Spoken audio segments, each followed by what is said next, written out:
Bonjour à tous et à toutes, bienvenue. Merci de nous rejoindre pour ce nouveau webinaire Syndex qui aujourd'hui est consacré aux prérogatives économiques du CSE. Je suis Mathieu Degand, je suis chargé de communication à Syndex et nous sommes aujourd'hui avec nos experts Frédéric Renaud, Bonjour. là, ou là, je sais pas, et qui présentera ce webinaire, et Laurent Ledors Bonjour. qui répondra à vos questions dans le module Q et R. Nous avons aussi en coulisses Erwin qui nous soutient techniquement et que nous remercions d'avance. Évidemment, c'est grâce à lui que tout va bien se passer. Eh bien, bienvenue à ce webinaire qui est consacré aux prérogatives économiques et aux moyens d'action du CSE dans ce domaine. Quand on parle de prérogatives économiques, on va effectivement se référer notamment au Code du travail qui définit en fait les prérogatives du CSE. CSE qui, selon nous, est un acteur clé dans l'entreprise et notamment au service du dialogue social.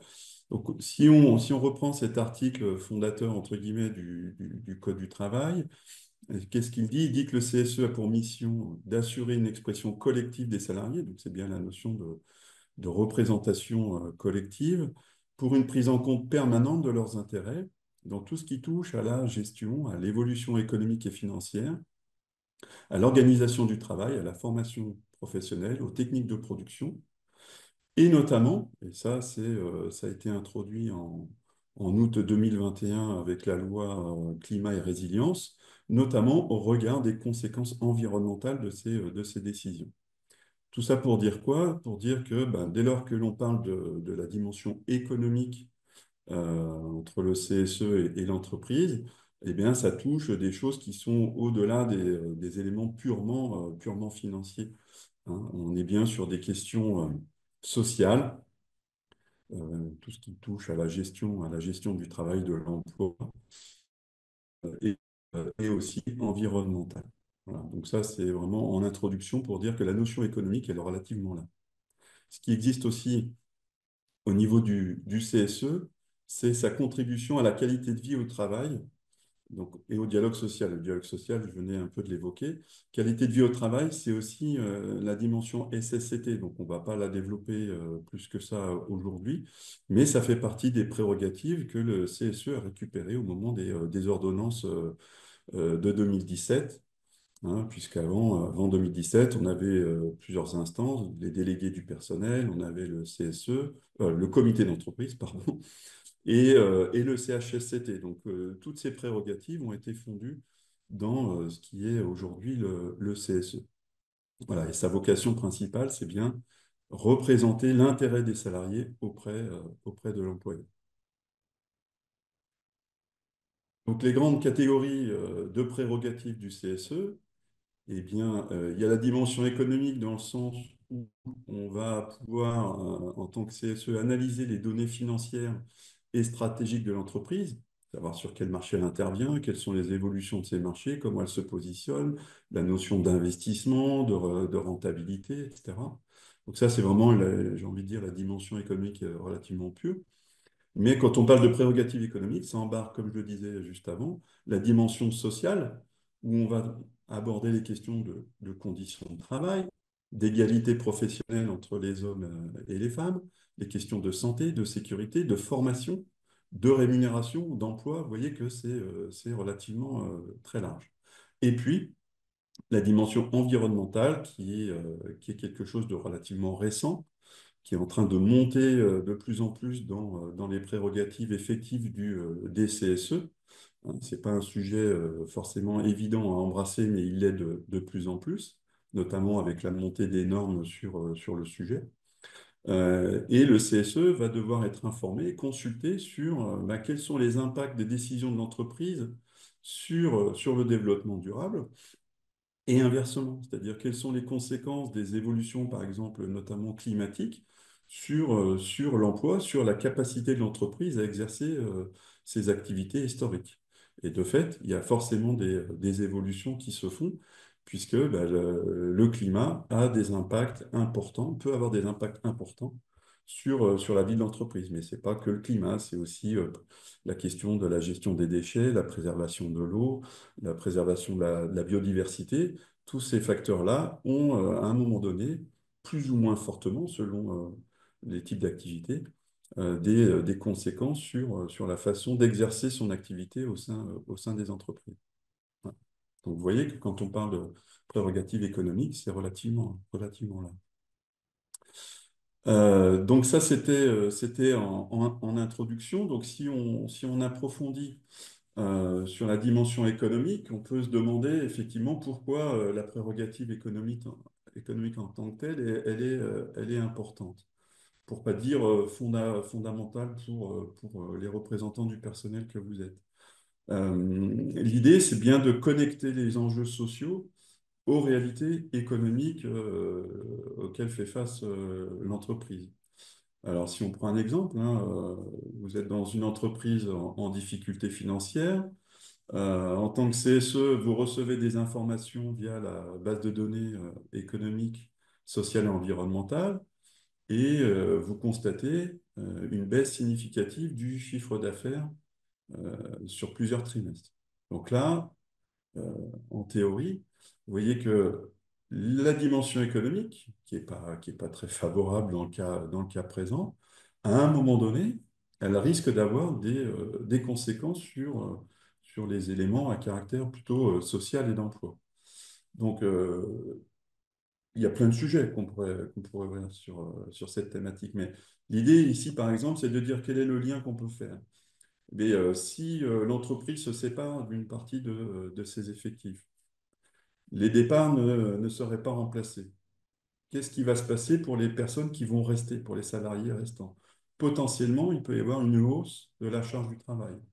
Potentiellement même, on pourrait être confronté à des risques psychosociaux importants et qui pourraient même aller jusqu'au risque de burn-out. Question, qu'est-ce que peut faire le CSE dans ce cadre-là? Eh bien, s'il passe par le stade de l'analyse économique, on peut interpeller, les élus peuvent interpeller l'employeur en disant, bah, attention, OK, on est dans une situation tendue sur le plan économique, mais nous, notre ambition en tant que représentant des salariés, c'est de préserver les conditions de travail dans un contexte de réduction des coûts. Ça peut être aussi de faire des propositions pour des formations pour développer de nouvelles conséquences chez les salariés, éviter de faire en sorte que les salariés aujourd'hui ne soient plus en phase avec les besoins de l'entreprise, mais qui soient en capacité de s'adapter aux nouveaux besoins de l'entreprise. Donc voilà, c'est mon cours succinct, mais c'est pour vous montrer un exemple de connexion entre la dimension économique et les enjeux sociaux et les leviers d'action que peuvent mobiliser éventuellement les CS. Un autre exemple, comprendre la situation financière permet d'aider à mieux défendre les intérêts des salariés. Par exemple, en termes de rémunération, en termes de politique d'emploi, de formation à travers le développement, le maintien des compétences dans l'entreprise. Prenons un exemple ici aussi, très schématique, très simple.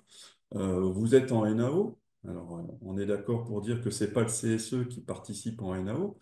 Néanmoins, il y a des représentants syndicaux qui sont souvent représentés au CSE via un délégué syndical ou un représentant syndical. Et là, on apprend que l'employeur justifie une faible augmentation des salaires par des marges qui seraient trop serrées. Donc, pas de marge importante, pas beaucoup de marge de manœuvre, et notamment pour financer des augmentations salariales.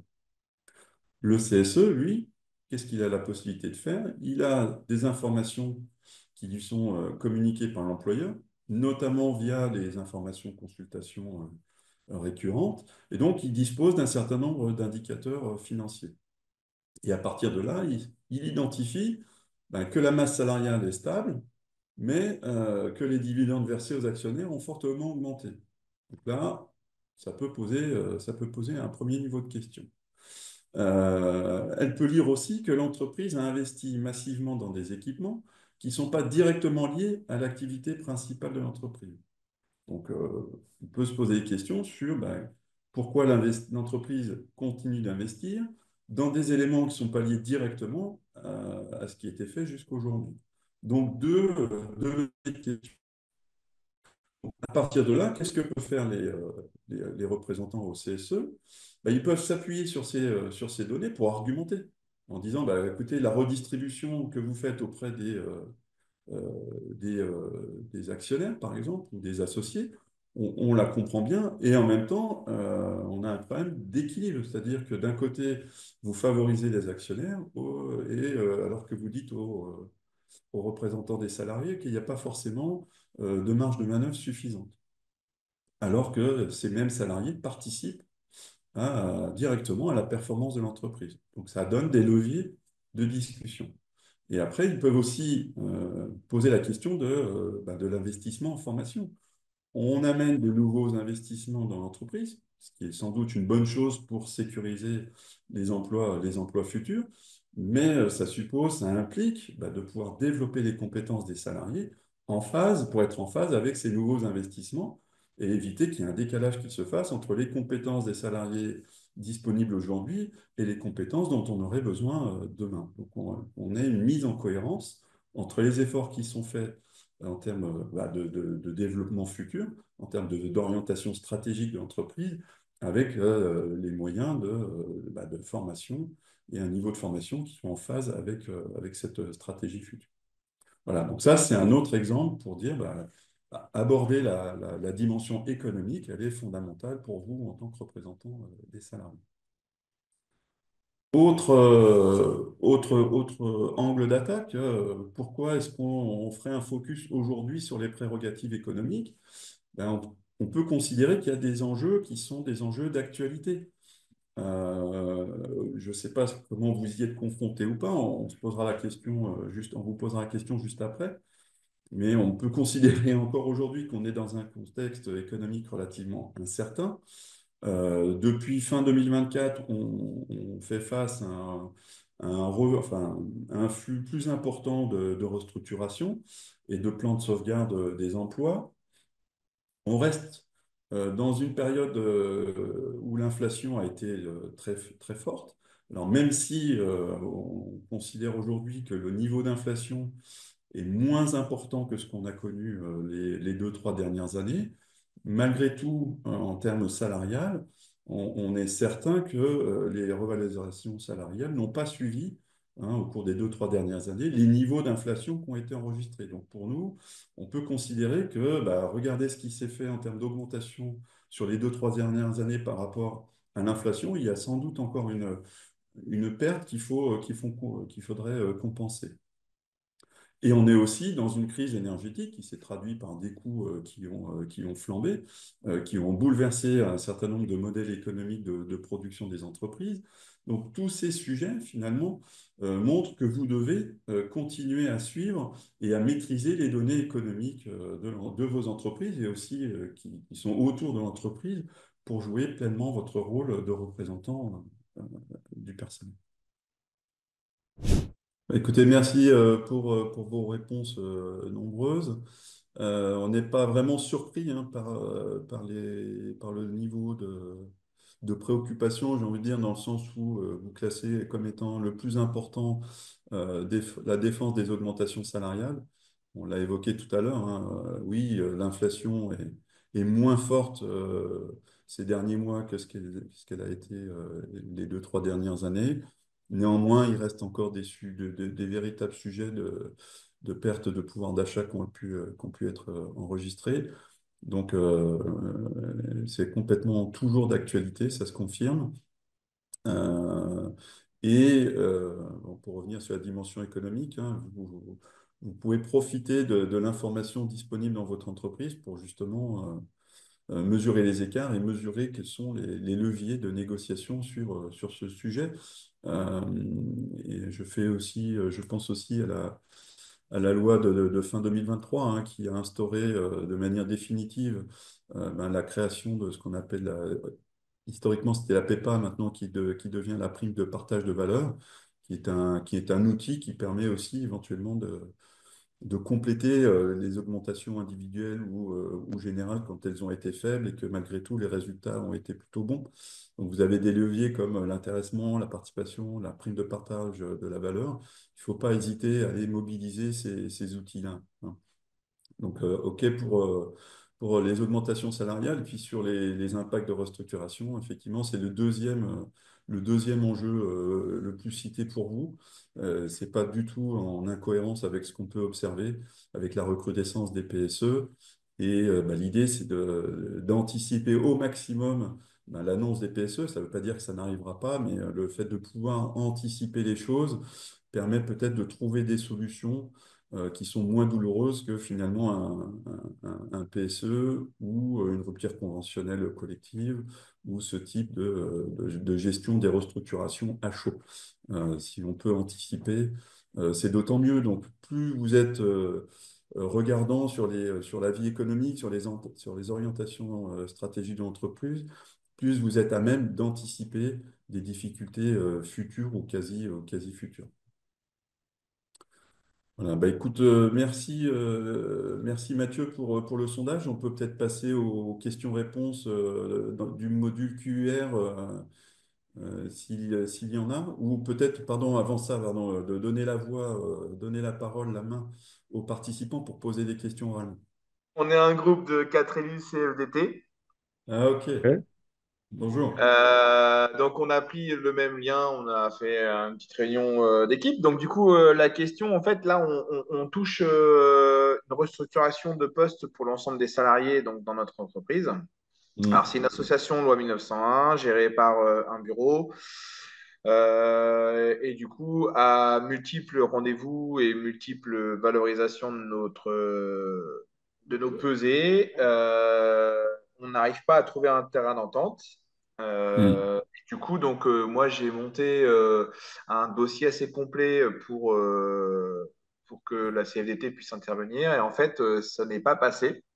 Enfin, c'est passé, mais la réponse qu'on a eue n'était pas suffisante. Donc, du coup, on est sur un recours, sur une saisine de recours qui va se monter mi-février. Et en fait, enfin, j'ai l'impression quand même que c'est un peu peine perdue quand l'employeur fait bloc, que les protagonistes autour de la table s'autorisent à minimiser les missions et les postes que nous occupons, sachant que pour la plupart, nous n'avons pas de fiche de poste réelle. C'est compliqué.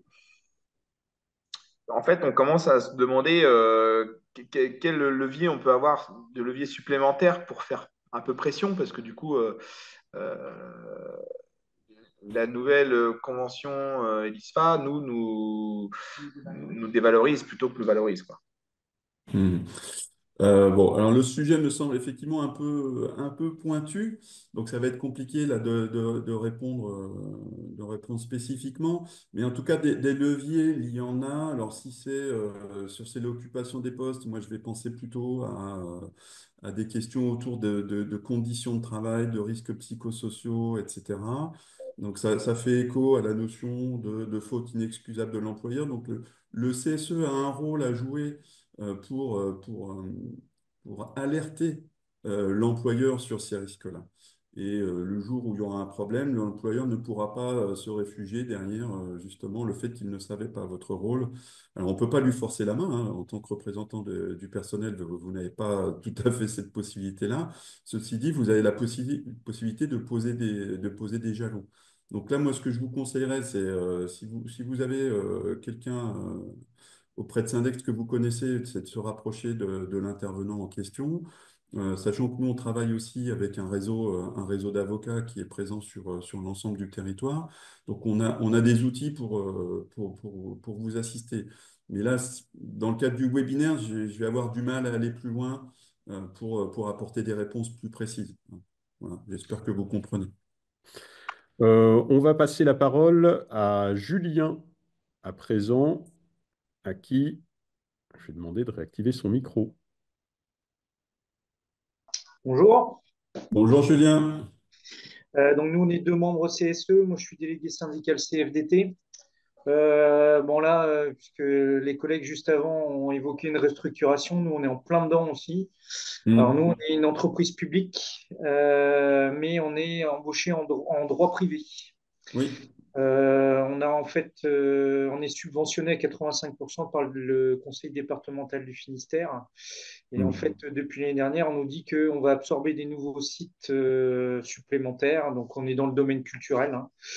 Et en fait, ça se passe pas bien parce qu'on a le dialogue social qui est très, très compliqué et notamment pas de BDESE, pas de données financières, rien du tout. Donc, c'est vrai que du coup, moi, j'avais contacté le Syndex en fin d'année dernière.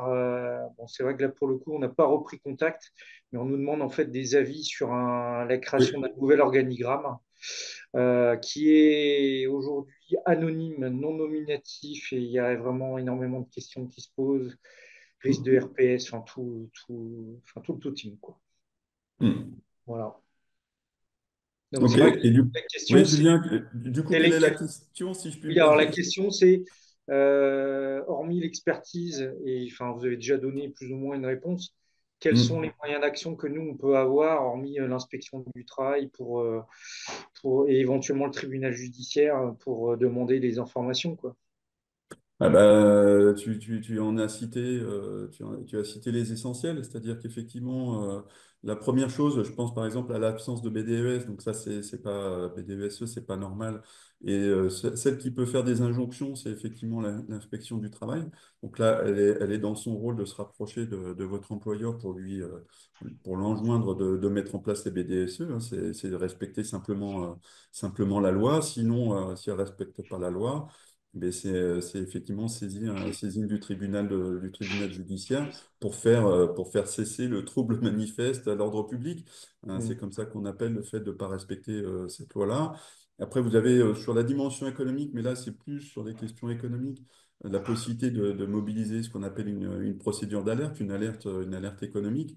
Donc ça, c'est dans le support, donc on en parlera un petit peu plus tard. Mais sinon, l'avantage de l'alerte économique, c'est de pouvoir s'adresser finalement au conseil d'administration, aux gens qui sont les responsables de votre entreprise, et de les mettre face à leurs obligations et éventuellement responsabilités. Voilà, et que comment dire, si l'alerte montre qu'il y a une entrave au fonctionnement ou à l'information du CSE, les dirigeants peuvent être condamnés au pénal. Alors, ça n'arrive pas forcément tous les jours, mais le fait de brandir la menace, parfois, peut aider à les faire bouger de leur position, quoi. Hein. Avec toute la complexité de votre organisation, c'est-à-dire qu'on n'est pas dans une entreprise classique marchande avec des actionnaires. On est sur du public avec des financements publics, donc la difficulté de faire bouger les financeurs, et puis une pression qui est réelle sur les ressources financières publiques, hein, donc qui n'est pas, comme vous l'évoquez, qui n'est pas sans conséquence sur le travail au quotidien de vos collègues. Bon, donc il faut secouer le cocotier, ça passe par l'inspection du travail et éventuellement par un tribunal.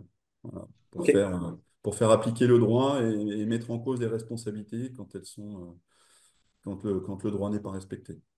ok, très bien. Merci beaucoup. Je vous en prie. Merci. On prend une troisième question avant de reprendre. Oui, Celle de Steve. Hop. Alors, Alors, Steve, allez-y. bonjour, donc bonjour Steve, je Steve. suis membre CSE de mon entreprise et je suis délégué syndical CGT. Ma question est autour de l'intelligence artificielle. Donc, à l'heure où l'intelligence artificielle se développe dans les entreprises, par une implémentation des outils bureautiques des fonctions intelligence artificielle. Comment Hmm, faire prévaloir l'infoconsultation du CSE par l'entreprise? C'est-à-dire comment faire de sorte que les directions consultent le CSE et ne hmm, passent pas en disant en fait c'est un outil, c'est quelque chose qui est implémenté par un service, par exemple Microsoft ou Google, et, euh, hmm. et en fait qui mettent Ouais. à côté eux des formations, mais que en fait le CSE soit par le fait mis en place sur le fait que, en fait, Mis devant le fait accompli, en fait, c'est ça que vous ouais, voulez dire? c'est ça, ouais. Ok. Alors, c'est un sujet qu'on va aborder dans la deuxième partie, mais il n'y a pas Ah, de souci. On peut quand même l'évoquer. C'est-à-dire qu'effectivement, on se rend compte que beaucoup d'entreprises mettent en place des outils qui utilisent l'intelligence artificielle et que ça peut avancer de manière masquée, c'est-à-dire que ça se fait, mais ça ne se dit pas. Mais ce n'est pas sans conséquence sur la façon de travailler, sur les compétences qui sont mobilisées, sur éventuellement le temps qu'on va passer sur un certain nombre de tâches. Donc ça peut impacter l'emploi à la fois en termes de contenu, mais aussi en termes de volumétrie, même si c'est moins évident que les annonces qui sont faites de manière un peu générique, en disant que l'IA va tuer des milliers de métiers et faire des économies très très importantes. Pour l'instant, on a du mal à le voir ça. N'empêche que euh, comme, comme tout projet qui aurait des conséquences sur les conditions de travail, donc un projet, on va dire, d'importance ayant des conséquences sur les conditions de travail, et c'est totalement le cas des outils IA, hein, de l'intelligence artificielle, le CSE doit être consulté. Alors, il y a des entreprises qui vont essayer de ne pas le faire. C'est à vous, finalement, de dire, bah, attendez, là, le sujet, il touche une grande partie des collègues. Il peut avoir des conséquences sur la façon de travailler, sur les conditions de travail. Donc, à ce titre-là, nous devons être consultés. C'est dans les prérogatives du CSE. Comme vous devriez être consulté pour un projet de déménagement, même si la direction ne veut pas en parler aux salariés. Donc, dès lors que c'est d'importance, que ça touche, ça a des impacts sur la rémunération, sur les conditions de travail, sur la façon de travailler, le CSE doit être consulté. Donc, si la direction ne veut pas le faire, c'est à vous de dire à la direction si vous devez le faire pour telle et telle raison. Et si vous ne le faites pas, c'est une entrave au fonctionnement du CSE, c'est une entrave aux prérogatives du CSE. Et à ce moment-là, bah, on agira, on ira voir l'inspection du travail, c'est un peu le sujet qu'on a évoqué tout à l'heure. Éventuellement, on ira au tribunal pour faire respecter nos prérogatives, mais vous devez d'abord nous consulter avant de déployer tout projet qui intègre de l'IA, qui aurait des conséquences importantes. Voilà, ça c'est la réponse un peu théorique. Après, il faut voir évidemment comment on concrétise tout ça au cas par cas. Mais en tout cas, l'entreprise, elle peut toujours essayer. Mais pour nous, en termes de droit, elle doit d'abord consulter le CSE avant de déployer les outils qui contiennent de l'IA. Voilà. ils ont commencé à faire des formations pour nous Ah oui, présenter l'IA. oui. Est-ce que on peut dire que le fait qu'ils font des formations, est-ce qu'on peut dire que c'est déjà que, même si on n'a pas de Ah mission oui. sur l'IA, que ça veut dire que en fait, c'est déjà ancré dans Ah ben, l'entreprise? ça veut dire il y a déjà un projet, puisque si on commence à former les équipes, ça veut dire que le projet, il est en train de prendre corps. Or, la consultation du CSE, elle doit, c'est comme ça qu'est prévu, que prévoit le Code du travail, la consultation du CSE doit être faite avant la mise en place du projet. Donc, au moment où on commence à y réfléchir, finalement. Hein, dès lors que l'entreprise commence à mettre en œuvre, ben, la consultation devrait déjà être faite. Donc, si ce n'est pas le cas, pour nous, on peut considérer ça comme une entrave. Ok, donc on va continuer, si vous voulez bien. On a commencé déjà un peu à effleurer le sujet. Donc, on a évoqué le fait tout à l'heure que ben, quand on parlait d'économique, ça embarquait aussi la notion potentiellement, parce qu'il peut y avoir des conséquences de conditions de travail. On va réfléchir aux perspectives d'activité, donc ça renvoie à la notion notamment d'orientation stratégique, hein, vers quoi l'entreprise se dirige, comment elle s'adapte sur des évolutions de marché. Derrière ça, ça pose la question du partage de la valeur ajoutée. Donc, on a évoqué la notion de rémunération, d'intéressement, de participation, de prime de partage de la valeur, de la notion d'emploi à la fois en volume et en contenu, en termes de compétences, tous les risques qui sont associés à ces différents éléments. Donc, on voit bien que la notion de prérogative économique du CSE, elle est très large. Euh, Le fait aussi qu'on prenne en main la dimension économique au niveau du CSE, elle permet aussi d'alimenter des négociations.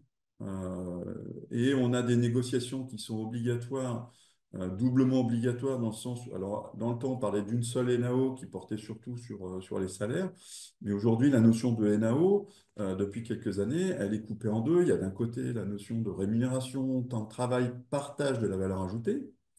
On a la notion d'égalité professionnelle, de qualité de vie, de conditions de travail. Ça, c'est un autre pan des négociations annuelles et obligatoires.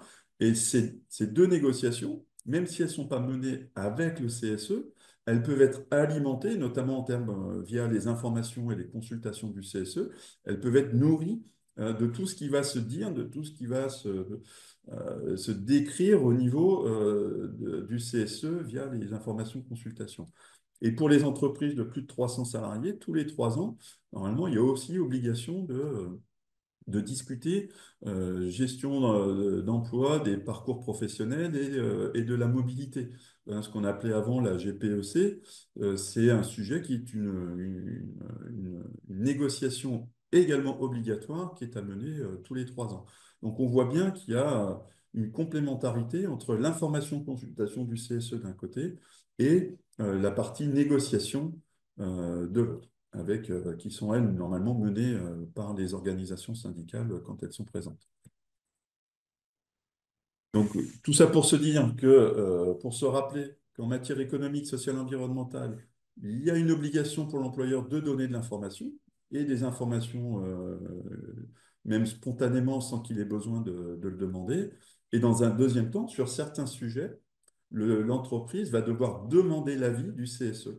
Ça veut dire quoi? Ça veut dire qu'on va le consulter sur un certain nombre de sujets qui touchent à l'organisation, à la marge de l'entreprise, aux orientations stratégiques.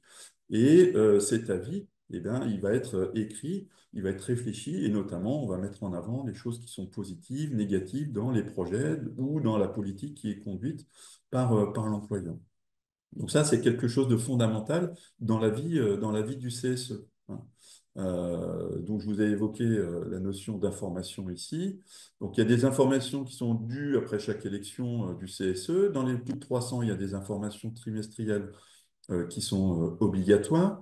Et puis en parallèle, il y a aussi l'obligation plusieurs fois par an pour l'employeur pour préparer les consultations obligatoires, celles qui sont là, donc consultations dites récurrentes qui peuvent arriver tous les ans. Tout dépend après s'il existe un accord de dialogue social qui peut dire bah, c'est tous les 2 ans ou tous les 3 ans, mais à défaut d'accord, le Code du travail dit ce sera tous les ans. Et on va questionner les orientations stratégiques de l'entreprise, on va questionner la politique sociale et les conditions de travail, et on va questionner la situation économique et financière. Et sur chacun de ces sujets-là, le CSE a un avis à donner. Donc ça, c'est très intéressant parce que ça permet de faire monter finalement ce que le CSE voit sur le terrain par rapport à comment l'entreprise pilote l'entreprise, voir s'il y a des hiatus, s'il y a des choses qui vont bien, s'il y a des pistes d'amélioration possibles. Le CSE pourra toujours émettre des vœux. Par exemple, pour dire, bah, nous, sur certains sujets, on verrait plutôt les choses comme ci ou comme ça. L'employeur, à la fin, il fait évidemment ce qu'il veut, mais il doit quand même répondre au CSE en disant bah, ça, on l'a fait, effectivement, c'était une bonne idée, ça, on ne l'a pas fait pour telle et telle raison. Voilà. Donc, il y a un échange d'arguments qui peut se faire à ce moment-là. Et puis après, il y a les consultations dites sur projet. Donc là, je ne vais pas toutes les lister, mais le Code du travail prévoit que dans un certain nombre de cas de figure, et par exemple en cas de fusion-acquisition, en cas d'OPA, en cas de plan de sauvegarde de l'emploi, en cas d'introduction de nouvelles technologies, donc on pense à l'IA dans la question de tout à l'heure, l'employeur doit consulter le CSE avant la mise en œuvre. Hein. On est bien à la phase de projet. Voilà. Donc ça, c'est un rôle très important que peut réaliser le CSE sur la dimension économique au sens large, donc ce qui inclut le social et l'environnemental. Pour ça, le Code du travail prévoit 3 temps. Un temps sur les orientations stratégiques, un temps sur la situation économique et financière et un temps sur la politique sociale et les conditions de travail. Donc, vous voyez, vous avez ici les 3 références au Code du travail. Ça, c'est par défaut, j'ai envie de dire, mais ça, c'est quelque chose d'obligatoire. C'est par défaut dans le sens où ce sera tous les ans s'il n'y a pas d'accord qui le prévoit. mais ça peut être tous les 2 ans, tous les 3 ans, si un accord de dialogue social ou un accord de fonctionnement du CSE, c'est synonyme, hein, le prévoyait. Par exemple, dans certaines entreprises, on dit que les orientations stratégiques, comme elles ne sont pas revues tous les ans, on ne va pas forcément consulter tous les ans. En même temps, nous, on considère que l'environnement économique peut aller très vite dans le changement et que de rebalayer tous les ans les orientations stratégiques, ce n'est pas forcément quelque chose à négliger. Ça, après, ça relève de la négociation locale. Et puis, le petit encart à côté, hein, pour vous rappeler que depuis la loi de août 2021, ces 3 consultations intègrent les conséquences environnementales. Donc, dès lors qu'on aborde la stratégie, le financier ou l'emploi, il doit y avoir à chaque fois une approche transversale via les conséquences environnementales des activités, des décisions de gestion qui sont prises par les entreprises. Donc, OK, donc pour vous, la principale source d'information, c'est la BDESE. Alors, je vous cache pas que je suis assez surpris de ce résultat. Pourquoi je dis ça? Parce que la logique voudrait que effectivement la BDESE soit le lieu où l'information économique, sociale, environnementale est donnée par l'employeur aux représentants du personnel. Et pourquoi je suis surpris? Parce qu'il y a quand même des critiques qui sont nombreuses à l'égard de la BDESE, hein. Souvent, elle est mal déployée, ou les salariés, enfin les représentants des salariés que vous êtes, ont du mal à accéder à l'information, ou l'information n'est pas d'actualité. Donc, il y a quand même une grosse difficulté à faire vivre cette BDESE. Euh, donc, on l'a dit tout à l'heure, hein, quand l'entreprise joue pas le jeu, on peut toujours recourir à l'inspection du travail pour qu'elle l'enjoigne à le faire. Mais aussi, la question permet de vous dire qu'il y a d'autres sources d'informations dans l'entreprise que la BDESE. Donc, on va le redéployer après dans les planches, hein, mais effectivement, l'entreprise émet des rapports sur différentes thématiques. On peut aller aussi trouver de l'information publique, comme sur Papers, par exemple, si on veut avoir un peu d'informations économiques, ou d'autres informations à caractère public, ou dans la presse spécialisée sur des éléments, par exemple, sectoriels, quand on est dans une industrie spécifique. Donc, tout ça pour vous dire que la BDESE, oui, mais souvent, on peut être critique vis-à-vis de la BDESE, et on a d'autres sources. Donc, pour rebondir, hein, sur la notion d'information, effectivement, le CSE s'appuie sur des informations généralement qui sont transmises par l'employeur, et notamment via la BDESE, hein. Donc, la BDESE, elle est cadrée par le Code du travail. Alors après, il y a des niveaux différents selon qu'on est plus ou moins 300 salariés, mais en tout cas, il y a des rubriques qui sont obligatoires. Donc, on va en reparler un petit peu plus loin. Mais tout ça, c'est comme beaucoup de choses dans le fonctionnement du CSE, ça peut être négocié avec l'employeur euh, par un accord de dialogue social, un accord de fonctionnement. Ça peut être plus que ce que prévoit le Code du travail, ça peut éventuellement être moins parce qu'on considère que ce n'est pas pertinent. L'ambition, c'est pas d'avoir toutes les informations qui sont demandées par le Code du travail, mais c'est d'avoir à sa disposition les informations qui vous semblent, vous, utiles, nécessaires, pertinentes à l'exercice de vos prérogatives, notamment en matière économique et sociale. Donc, dans les sources d'information, la BDESE, vous l'avez signalé, mais il y a aussi d'autres choses, hein. Par exemple, la comptabilité sociale de l'entreprise, la comptabilité dite de gestion, ou on peut appeler aussi comptabilité analytique, avec une comptabilité sociale qui a l'avantage, elle, d'avoir des règles qui sont les mêmes pour toutes les entreprises commerciales en France. Donc, on sait à peu près on sait ce qu'on va y trouver.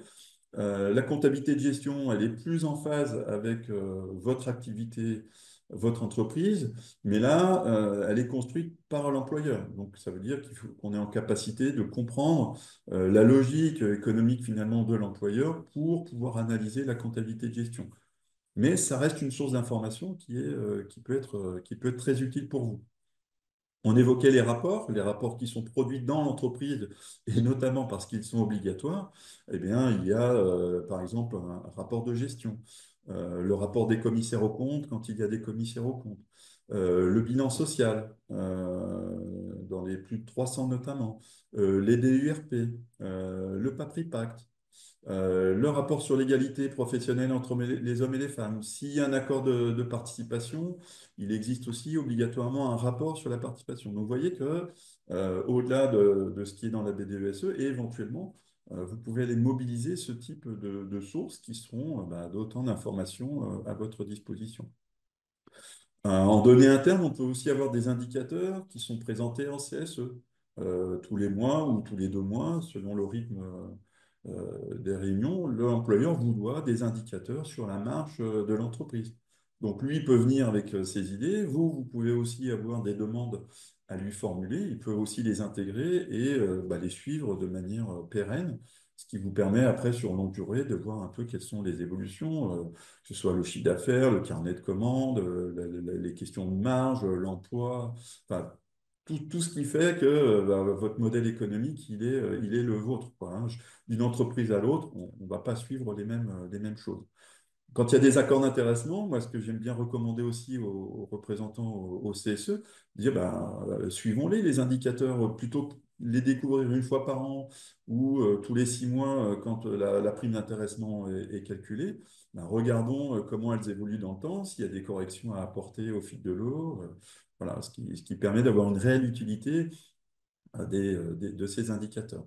Après, il peut y avoir des rapports, des études internes qui sont faites au fil de l'eau, selon les projets. Tout ça, vous pouvez mobiliser ces sources. Alors, faites attention parce que des fois, l'employeur vous présente des choses en réunion et puis il y a pas les annexes, on ne vous les a pas données avant ni après.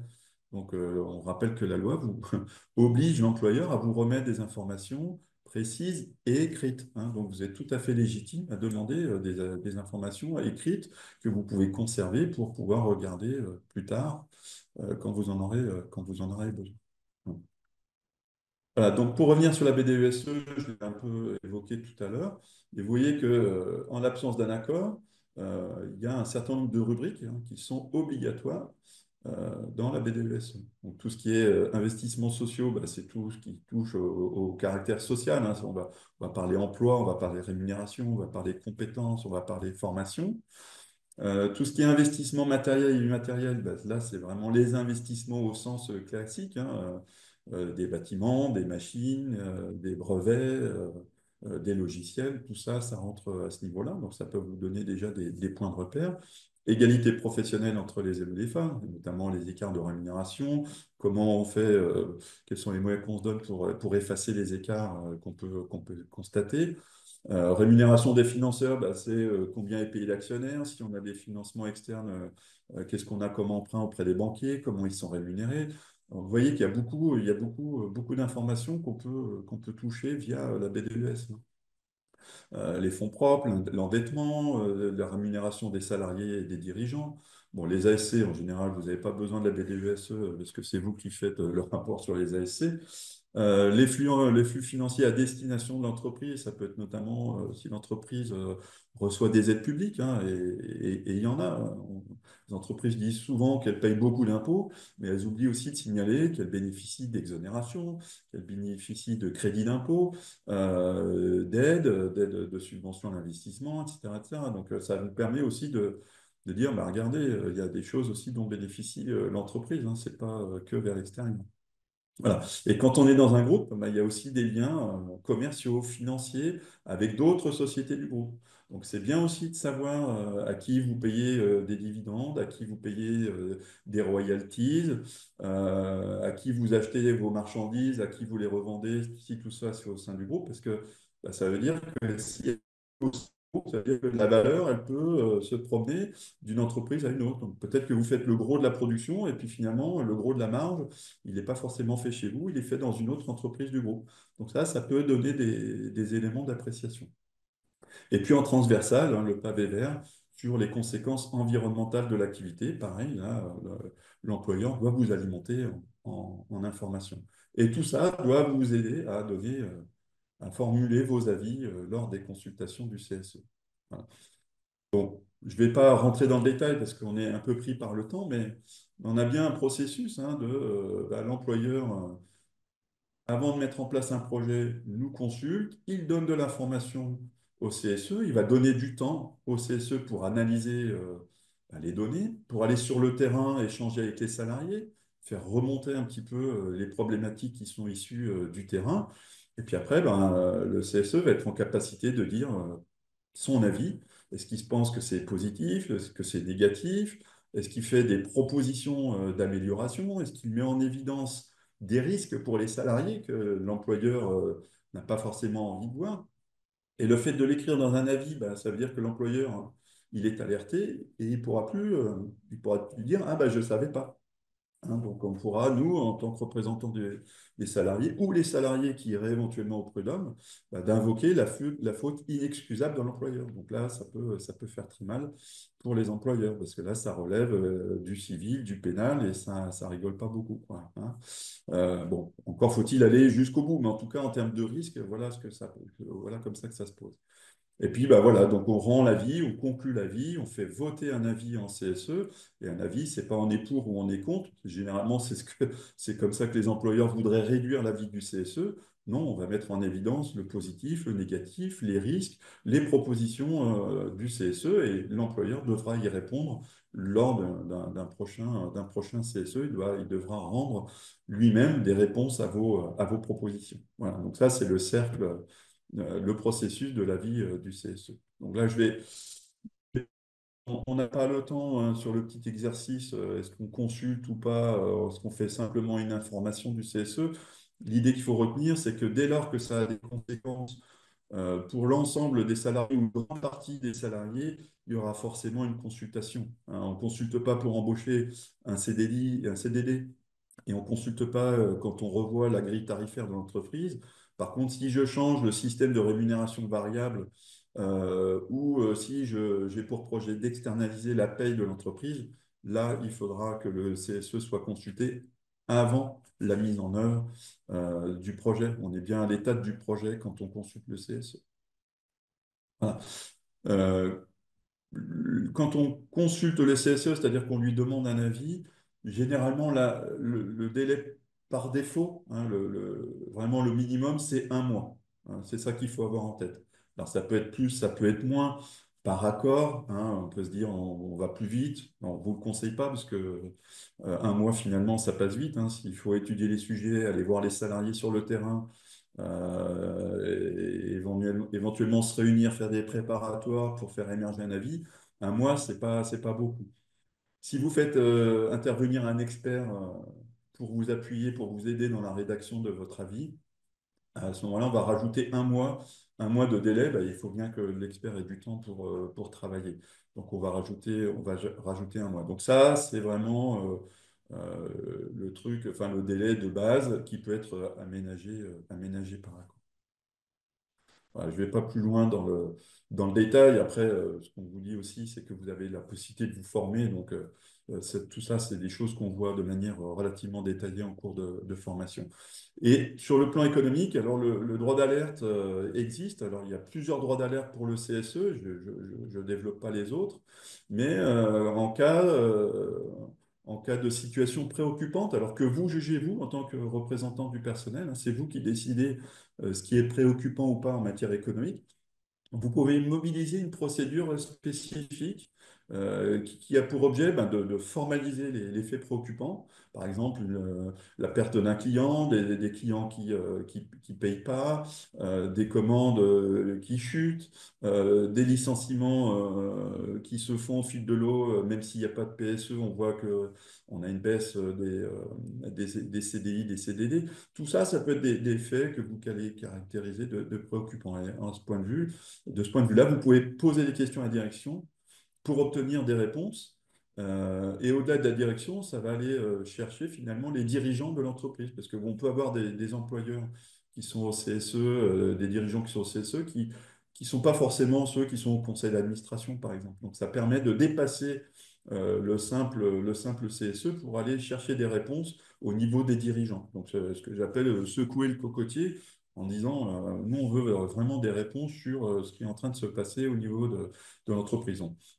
Donc ici, vous avez la procédure complète. Donc évidemment, on ne va pas la passer en détail comme elle sera dans le support, bah, je vous propose de regarder dans le support, mais l'idée, c'est, voilà, l'alerte, c'est une procédure, c'est des phases avec des questionnements, des réponses, et s'il y a des réponses insuffisantes ou des questionnements qui n'ont pas les bonnes réponses selon vous, la possibilité aussi de mobiliser un expert comptable sur le sujet, donc un expert comme Syndex, pour pouvoir obtenir des réponses et de votre propre chef, c'est-à-dire que vous allez rédiger un rapport que vous allez transmettre ensuite au conseil d'administration ou de surveillance. Donc ça fait, vous exercez votre responsabilité vis-à-vis des salariés, vous voyez qu'il y a des choses qui sont problématiques, donc vous secouez le cocotier pour dire il se passe des choses, on veut des réponses, quoi. Et l'idée du droit d'alerte, de l'alerte économique, c'est ça. Alors, comprendre les documents financiers dans les difficultés, comprendre les documents financiers. Et effectivement, c'est un vrai sujet, hein. Et d'une entreprise à l'autre, les documents ne sont pas forcément tout à fait les mêmes. Le discours est très compliqué quand on est un peu débutant sur les sujets. Et les employeurs s'amusent aussi, hein. Ils parlent en anglais, ils utilisent des termes, des acronymes, des EBITDA par-ci, des ROI par-là.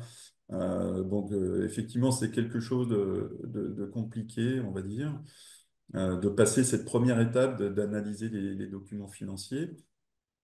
Autre difficulté, c'est l'accès à l'information. Bon, ça, c'est un sujet qu'on a évoqué tout à l'heure. Donc, on se rappelle qu'on a des droits sur le sujet. Et puis, poser les questions, poser les bonnes questions, effectivement. Et les bonnes questions pour avoir les bonnes réponses et pour faire des avis les plus éclairés possibles. Et le manque de temps, effectivement, euh, les ordonnances Macron sont passées par là, hein. Elles ont réduit le nombre d'heures de délégation au global, hein. De mémoire, au niveau national, c'était de l'ordre de 40%. Donc voilà, vous avez été maltraité à cet égard. Donc on peut peut-être passer après le sondage, c'est-à-dire que pour votre action, pour être pertinent sur la dimension économique, sociale, environnementale, et y compris SSCT, ben, vous avez quand même des moyens, c'est-à-dire que le Code du travail prévoit que vous avez accès à des expertises. Donc, vous avez les expertises récurrentes, des expertises ponctuelles, on les a évoquées tout à l'heure, des expertises qui sont d'ailleurs prises en charge par l'employeur. Donc, le Code du travail le prévoit, le CSE n'a pas à mobiliser de ressources sur son budget de fonctionnement. Donc, surtout, n'hésitez pas à le faire, ça pourra que vous faciliter la vie et vous faire économiser du temps finalement, si vous n'avez pas beaucoup de temps pour ça, pour préparer vos avis sur la dimension économique, sociale, environnementale. Après, il existe d'autres expertises qui sont cofinancées. Donc, qui dit cofinancement dit une partie direction, une grande partie direction à 80% et potentiellement 20% par le CSE sur son budget de fonctionnement. Je dis potentiellement parce que parfois on a des directions qui prennent en totalité, comme c'était le cas dans le temps. Voilà, donc vous avez quand même la possibilité de vous faire assister par des gens qui connaissent évidemment tous ces sujets-là, qui connaissent les entreprises, qui connaissent nombre de secteurs d'activité, qui connaissent vos problématiques, qui les partagent. Et donc, c'est plutôt facile de se faire accompagner par des experts comme notamment Syndex. Et on se rappelle aussi que vous avez la possibilité d'être formé. Le Code du travail prévoit que vous avez tous les 4 ans la possibilité de vous former 5 jours sur la dimension économique, sociale, environnementale, et aussi 5 ou 3 jours sur la dimension santé, sécurité et conditions de travail.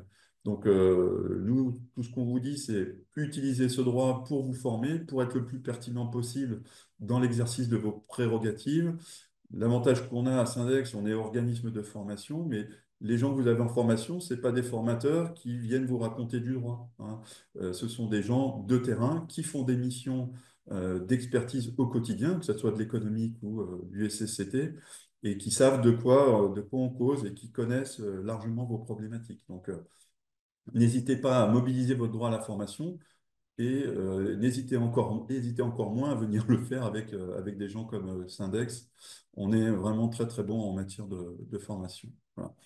Alors, ce qu'on peut vous donner comme recommandation, c'est notamment de travailler sur votre planning annuel, ce qu'on peut appeler le calendrier social, par exemple. Hein.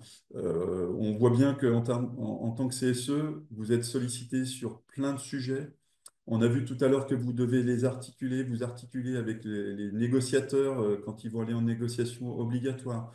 Il y a la dimension économique, il faut parler des orientations stratégiques, il faut parler emploi, il faut parler conditions de travail. Tout ça, en fait, il faut le positionner dans le temps.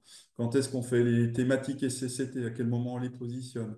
À quel moment on va faire les inspections? Vous voyez qu'il y a beaucoup de sujets. Et tout ça, la préconisation, c'est vraiment de poser votre calendrier dans le temps. Si vous venez à Syndex en formation, c'est quelque chose qu'on fera ensemble. On utilise ce qu'on appelle la fresque du CSE, où on découvre ensemble toutes les prérogatives du CSE et les temps forts de l'année, et comment les positionner pour que ça fasse sens et qu'on puisse négocier ça tranquillement avec l'employeur. Voilà. Donc voilà, je m'arrête là parce que l'horloge tourne. Mais voilà, tout ça pour dire que ben, en tant que CSE, vous avez un vrai rôle à jouer, hein, et une vraie valeur ajoutée pour tous. Vous êtes vraiment une vigie stratégique pour les salariés. Euh, Votre rôle économique permet bah, d'assumer complètement tous les enjeux qui touchent bah, les salariés au sein de l'entreprise, que vous êtes des relais d'information à la fois descendants et montants. Hein, vous êtes sur le terrain, vous allez sur le terrain et vous remontez les problématiques des salariés pour qu'elles soient prises en compte par l'employeur. Et puis, bah, le fait de mieux comprendre la situation, les choix stratégiques, l'idée, c'est d'influencer au maximum via des négociations notamment, bah, pour qu'elles soient ces décisions les plus justes possibles, les plus transparentes et les plus adaptées aux réalités de vos collègues du terrain. C'était concernant la consultation économique sur le Oui, volet expertise. oui. Et puis du coup, après, j'avais une petite question complémentaire. Sur l'expertise, ça veut dire qu'il faut qu'on, en amont de la désignation d'un expert, parce que bon, nous, c'est un petit peu compliqué pour comprendre les informations qu'on nous donne parce qu'il y a des comptes consolidés, enfin, il y a une consolidation, donc ça manque un petit peu de détails, donc on souhaiterait faire appel à un expert. Ça veut dire qu'il faut qu'en amont de cette consultation, on valide en CSE la possibilité de recourir à un expert ou le nom de l'expert. Alors, en amont de la désignation, c'est-à-dire que vous devez faire la désignation au moment où, à l'ordre du jour, on a information consultation du CSE sur, par exemple, la situation économique et financière. Donc, normalement, vous savez, alors, dans l'idéal, on le sait même début d'année, parce qu'on s'est dit avec l'employeur, bah, vous allez nous consulter sur tel sujet à telle date, telle date, telle date. L'idéal, c'est de prendre langue avec un expert de votre choix pour lui dire, bah voilà, voilà notre situation, voilà pourquoi on vous nommez, est-ce que vous êtes OK pour travailler avec nous? L'expert vous dit en quoi il peut vous aider, en quoi éventuellement il pourrait ne pas vous aider, on ne sait jamais. En tout cas, vous clarifiez les attentes, les besoins, ce que l'expert peut vous apporter. Et ça, il faut le faire dès que vous en avez l'idée, j'ai envie de dire. Comme ça, le jour où la désignation arrive, c'est-à-dire le début de la consultation arrive, eh ben, vous dites en CSE, voilà, nous, dans le cadre de cette consultation, nous souhaitons nous faire assister par un expert comptable, comme le prévoit le Code du travail. Voilà. Donc ça, c'est mis aux voix du CSE. Le CSE, c'est-à-dire les élus du CSE votent, l'employeur n'a pas à dire, n'a pas à voter, même s'il est pour ou contre, il peut toujours s'exprimer, mais en tout cas, il ne vote pas. Et une fois qu'on a validé le fait que oui, on recourt à un expert, à ce moment-là, il faut recourir à sa désignation. Donc, quelque part, c'est un deuxième vote pour dire, ben, on est OK pour prendre un expert, voilà l'expert qu'on vous propose, et ça, on va le mettre au vote également. Et il peut Donc, y avoir, ça la peut être direction peut même proposer de mettre un expert au vote. Hein. c'est le même CSE en fait qui prend ces deux décisions en fait. Oui, ah oui, oui, oui, oui, il faut parce que sinon, si l'expert n'est pas nommé, le délai commence à courir. Donc, ça va être un problème. Ok. Et Et s'il faut donc, attendre le CSE d'après, on aura perdu un mois peut-être, vous voyez, donc ça va être un problème. mais on ne peut pas anticiper, c'est-à-dire que nous, on n'a pas encore la date de la consultation. On ne peut pas nous déjà prendre dans un Ah CSE si, alors, anticiper en disant, on ben peut voilà, dans la anticiper. perspective, On peut euh, anticiper en disant, bah voilà, nous, lors de la prochaine consultation sur la situation économique et financière, on vous informe d'ores et déjà qu'on va recourir à expertise et qu'on va choisir tel cabinet. D'accord? d'accord. Donc Ok. déjà, c'est ancré. Après, l'idée, c'est qu'au moment du début effectif de la consultation, vous rappelez ça. Vous dites, vous souvenez-vous, on avait désigné l'expert il y a un mois. D'ailleurs, il vous a peut-être contacté, les gens de la direction. Voilà. Et donc, on est d'accord que là, ensuite, au moment où la consultation est lancée, c'est 2 mois pour émettre un avis quand il y a un expert. Alors, 2 mois, ça c'est ce que prévoit le Code du travail. Dès lors que l'information est arrivée, parce que s'il n'y a pas d'information, le délai, on peut considérer qu'il n'a pas démarré, mais la règle que vous avez en tête, c'est 2 mois. Ce qui pourrait changer, c'est le fait que, on passe par un CSE central, par exemple, et qu'il y ait une articulation avec des CSE d'établissement. Ce qui pourrait changer, c'est un accord de dialogue social qui dirait plus de temps ou moins de temps. Voilà. Mais sinon, le Code du travail, par défaut, ce qu'on appelle le droit supplétif, il pose 2 mois quand il y a recours d'expert. Oui, moi je suis dans un cas particulier. J'ai posé la question dans les questions-réponses et les réponses que j'ai eues sont pas claires. On parle de la consultation et je suis pas très au carré là-dessus. Il y a eu plusieurs consultations qui étaient évoquées et nous on est Oui. dans le cas où on va aller vers une liquidation judiciaire. Donc, il va falloir, moi je souhaiterais, je ne suis pas syndiqué, je ne connais pas tout, Mm. que le CSE quand même apporte un avis au moins économique et financier sur cette question devant le tribunal carrément. Enfin, en tout cas, que le tribunal sache que le CSE a traité cette question-là. On a des difficultés Mm. avec notre direction, on n'a pas toutes les infos, c'est un gros bordel. Mais enfin, Mm. en tout cas, voilà. Donc, j'ai vu que oui, la réponse est marquée. On pourra vous donner des éléments. Oui, salaire, c'est moi, je vous écris et vous me répondez dans quel sens ça marche. Alors là, on est sur une procédure effectivement particulière, ce qu'on appelle les procédures. Alors, je ne suis pas spécialiste de ces procédures hein, de liquidation ou ce qui se passe avant la liquidation, mais il y a toujours effectivement, à un moment donné, la consultation du CSE. La difficulté à laquelle vous allez être confronté, c'est que les délais sont très très courts. Et si vous voulez, par exemple, mobiliser un expert, de mémoire, il va falloir qu'on obtienne un accord du liquidateur, enfin de la personne qui va être en charge, celle qui prend le relais finalement de la gestion de l'entreprise au moment de la liquidation. Donc là, on est vraiment dans quelque chose de très spécifique. Donc le mieux, là, c'est de se rapprocher d'un expert de chez nous. On a des gens qui sont spécialisés sur cette problématique-là. Éventuellement, comme on le disait tout à l'heure, on a accès à un réseau d'avocats spécialisés sur le sujet. Donc on pourra apporter des réponses précises. Mais là, il faut qu'on prenne le cas parce que c'est vraiment un cas très spécifique pour qu'on le traite de manière spécifique aussi. C'est difficile pour moi de donner une réponse générique ici. Merci. Prochain webinaire le 25 mars sur les restructurations. Les infos ne sont pas encore en ligne. Pour être prévenu, eh bien, inscrivez-vous à notre newsletter si ce n'est pas déjà fait. Voilà. Merci Frédéric, Merci à vous. merci Laurent et merci Arvin aussi. Merci encore à toutes et tous et à très bientôt. Bonne continuation. Merci à Salut. tous. Au revoir. Au revoir. Merci.